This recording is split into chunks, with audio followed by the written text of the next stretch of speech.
في عالم الحفر القوة ليست كل شيء. أحيانا المرونة هي الفارق الوحيد بين النجاة والكارثة. الناس تعتقد أن البي أو بي مجرد بوابات حديدية صماء، لكن الحقيقة أن هناك جزءاً واحداً فيه يتنفس ويفكر. إنه الجوكر The Annular Preventer. بينما الرامات العادية بايب رامز عمياء تقفل فقط على مقاس واحد، الأنيولر هو المعجزة التي تغلق على أي شيء. مواسير حفر، دريل كولرز، كيسينج، وحتى في لحظات الرعب الحقيقية عندما يكون البئر فارغاً. Empty Hole هو الوحيد القادر على إغلاق البئر بالكامل على نفسه. لكن السر يكمن في هذا القلب الأسود، الباكينج إليمنت. اختياره مسألة حياة أو موت، فإذا كنا نحفر في جو بارد لو تمب ونستخدم طفلة زيتية أويل بيز ماد، المطاط الطبيعي سيتفتت. هنا العلم يفرض علينا استخدام النيوبرين.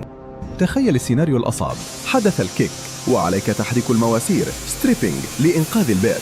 هنا تبدأ أخطر لقطة مع الضغط. الأنيولر كائن حساس، بينما النظام يصرخ ب3000 PSI. هنا أقصى ضغط مسموح غالباً هو 1500 PSI فقط. ولأن ضغط البئر يساعد في دفع المطاط للأعلى ويلبور أسيست، الحفار المحترف يعلم أنه يجب تقليل ضغط القفل قبل إغلاق البئر before shutting in، لأن المعادلة بسيطة. ضغط هيدروليك عالي من ضغط بئر عالي يسهل وتمزيق المطاط. وفي أثناء الستريبينج لا مكان للخطأ. ضغط قليل الغاز سيهرب، ضغط عالي المطاط سيحترق. الحل الوحيد اضبط أقل ضغط يحقق العزل. مينيموم بريشر، اجعلها تحتضن الماسورة ولا تعتصرها. الأنيولار لا يتكلم، لكنه يرسل إشارات استغاثة.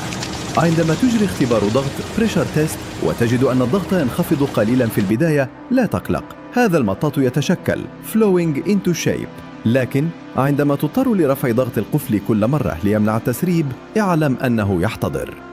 أما الرسالة الأخيرة فهي هذه: عندما تجد أشلاءه تخرج لك مع الطفلة على الشيكرات، اعلم أن الرئة انفجرت وأن الحصن قد سقط. الأنيولار بريفنتر هو الفارق بين عملية ناجحة وبين خبر عاجل في القنوات. افهمه، احترمه وصينه، لأن في اللحظة الحاسمة هو درعك الأخير.